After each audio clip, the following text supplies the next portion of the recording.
கையோட இருக்கிறது வந்து மிருக சீர்ஷம், கொம்போட இருக்கிறது. அப்ப இந்த படத்தை நீங்க யோசனை பண்ணி பாருங்க. நந்தினி பேர் வச்சிருந்தாங்களா ஹீரோயினுக்கு?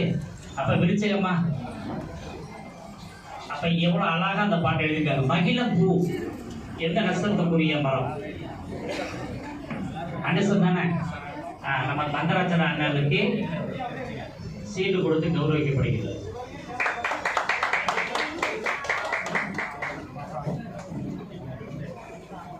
ஓகே. அப்ப அவர் கல்யாணம் பண்ணது, லவ் மேரேஜ் பண்ணது யாரு? சின்ன தம்பி தானே. அப்ப அதுக்கு எப்படி எடுக்கலாம்? செவ்வாய் வந்து சகோதரன் தானே. மேசத்தை பெரிய தம்பி எடுத்துருவோம், விருச்சிகத்தை சின்ன தம்பி எடுத்துருவோம். கரெக்டா இருக்கா? அப்ப விருச்சிக ராசியில அதிகமா லவ் மேரேஜ் நடக்கிறது வந்து அனுச நட்சத்திரம். அடுத்தது வந்து சிம்மத்துக்கு எடுத்துக்கிட்டோம்னா பூர நட்சத்திரம். ஆனால் வந்து அது திருமணம் தானே. அப்ப நம்ம ஒவ்வொரு விஷயத்திலிருந்து நம்ம ஜோதிடத்தை எடுத்துக்கிட்டே இருக்கணும். ஒவ்வொரு விஷயத்திலையும் ஒரு ஜோதிடத்தை எடுக்கலாம். இப்ப நம்ம சுவாச பிரசன்னம் பார்த்தோம் இல்லையா? இப்ப நீங்க போன பத்தி சாப்பிடாத யாராவது பக்கத்துல இருக்கவங்கள்ட்ட உங்க கேள்வியை ஒன்று கேளுங்க. யாராவது பக்கத்துல இருக்கவங்கள்ட்ட நீங்க ஒரு கேள்வி கேளுங்க. யாரா பக்கத்துல இருக்கவங்கள்ட்ட, யார் வேணா பக்கத்துல இருக்கவங்கள்ட்ட கேட்கலாம்.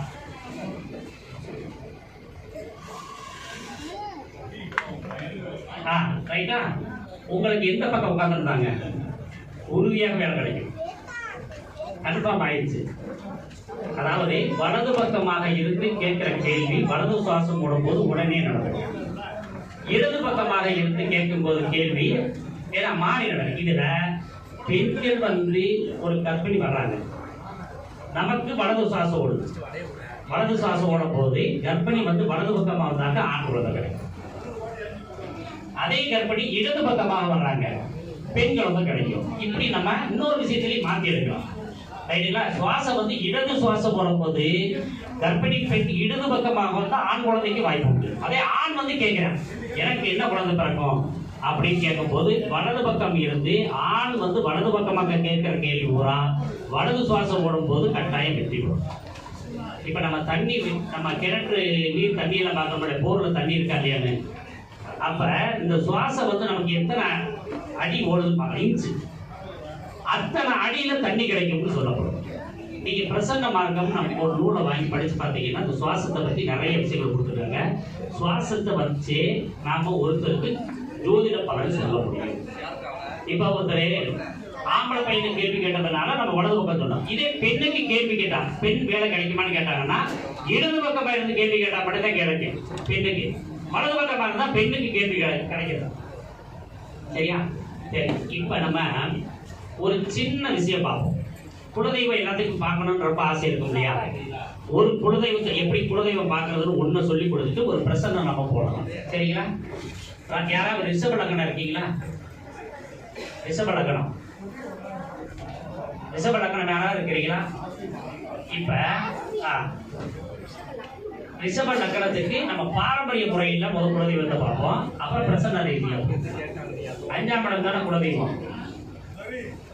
5ஆம் இடம் குலதெய்வம். 5ஆம் இடத்துல கன்னி ராசி வருதா? கன்னி ராசியை நம்ம இத்தனை நாள் என்ன பண்ணோம், கன்னி பெண்ணுன்னு மட்டும் பார்த்துருக்கோம். அது வந்து ஒரு பூஞ்சோலை. அப்புறம் அதுல பாதி தண்ணி இருக்கும், பாதி வறட்சியான நிலம் இருக்கும். இன்னொரு சிம்பிள் நீங்க பார்த்திருக்கீங்களா? நெல் அறுக்கிற மாதிரி சிம்பிள் பார்த்திருக்கீங்களா? அப்ப நெல் விளையும் பூமி, நெல் விளையும் பூமி. அப்ப இந்த ரிஷப லக்னத்துக்கான குலதெய்வம் எப்படி இருக்கும்னா ஒரு பூஞ்சோலை வழியா நடந்து போகணும். நடந்து போகும்போது நெல் வயல் வரும். நீங்க நல்லா பாருங்க, இந்த கன்னி 5ஆம் இடமா வருது இல்லையா, அவங்களுக்கு தெப்பக்குளம் இருக்கும். குலதெய்வ கோயில தெப்பக்குளம் இருக்கும், ஆனா தண்ணி இருக்காது. கவனிச்சு பார்த்துருக்கீங்களா? அதெல்லாம் பார்க்கலாம். இப்ப கன்னி ராசி எத்தனை கைகளை உடையது? 2 கை. அப்ப அம்மனுக்கு 2 கை இருக்கும். கன்னி பெண் தானே. இப்ப மேசத்துக்கு எத்தனை கால் இருக்கு? 4 கால். அப்ப 4 கை அம்மன் இருக்கும். அப்ப என்ன லக்னம்? தனுசு லக்னமா இருந்தா பாரம்பரிய ஜோதிடப்படி மேசத்துக்கு 4 கை உள்ள அம்மன் வரும். ரிஷபம் வந்து 4 தானே, மாட்டுக்கு வந்து 4 கால் இருக்கு இல்லையா? அப்ப 4 கை அம்மன் வரணும். மிதுனத்துக்கு 2 கை இருக்கணும். அப்ப என்ன லக்னம்? கும்ப லக்னத்துக்கு 5ஆம் இடம் மிதுனமா வர்றதுனால 2 கை உள்ள அம்மனா இருக்கணும். ஆனா உள்ளுக்க கர்ப்ப கிரகத்துக்குள்ள 2 அம்மன் இருக்கணும். அம்மனும் ஒரு ஆண் தெய்வமும் இருக்கணும். அப்ப கடகம். அப்ப மீன லக்னத்துக்கு போட்டோம்னா கடகம் வந்துருதா? கடகத்துக்கு எத்தனை கை இருக்குன்னு தெரியுமா? 8 கை நம்ம எடுத்துக்கலாமா? அப்ப 2 கைகளுக்கு மேற்பட்ட அம்மனா இருக்கும். சிம்மத்துக்கு 4 கால் இல்லையா? சிங்கத்துக்கு 4 கால் தானே? அப்ப என்ன பண்ணணும்? 4 கை உள்ள அம்மன் எடுக்கணும். அப்ப என்ன லக்னம்? மேச லக்னத்துக்கு பிறந்தவங்க எல்லாருக்குமே 4 கை உள்ள அம்மன் தான் வரணும். அடுத்தது நீங்க எல்லாருமே நல்லா கவனமா பாத்துக்கங்க. குலதெய்வம் அப்படின்னா பெண் தெய்வம் மட்டும்தான் வரும், ஆண் தெய்வம் கூட தான் வரும். ரைட்டா? அப்ப மிதுனத்துக்கு 5ஆம் இடம் என்ன வருது? துலாம் வருதா? அப்ப துலாம் வந்து எத்தனை கை? 2 கை. அது என்னது? வியாபார வீதி. வியாபார வீதி வழியா அவன் கோயிலுக்கு போற மாதிரி இருந்தாத்தான் அது அவரோட குலதெய்வம். அடுத்தது விருச்சிகம். கடக லக்னத்துக்கு 5ஆம் இடம் விருச்சிகம் வந்துட்டா அங்க என்ன இருக்கு? நிறைய கைகள் இருக்கு. அப்ப 8 கை அம்மன் மாதிரி வரணும், அல்லது நிறைய தெய்வங்கள் உள்ளுக்கு இருக்கணும் விருச்சிகத்துக்கு. அதாவது கடக லக்னமாகி 5ஆம் இடம் விருச்சிகம் ஆகிறதுனால ஜாதக ரீதியாக அவங்களுக்கு நிறைய தெய்வங்கள் கோயிலுக்குள்ள இருக்கணும், அல்லது 8 கை அம்மன் இருக்கணும். அப்படி இல்லைன்னா கோயிலுக்குள்ள ஒரு கிணறு இருக்கணும். அந்த கிணத்துல நல்ல கிணறா அசுத்தமான கிணறா நம்ம கண்டுபிடிக்கலாம்.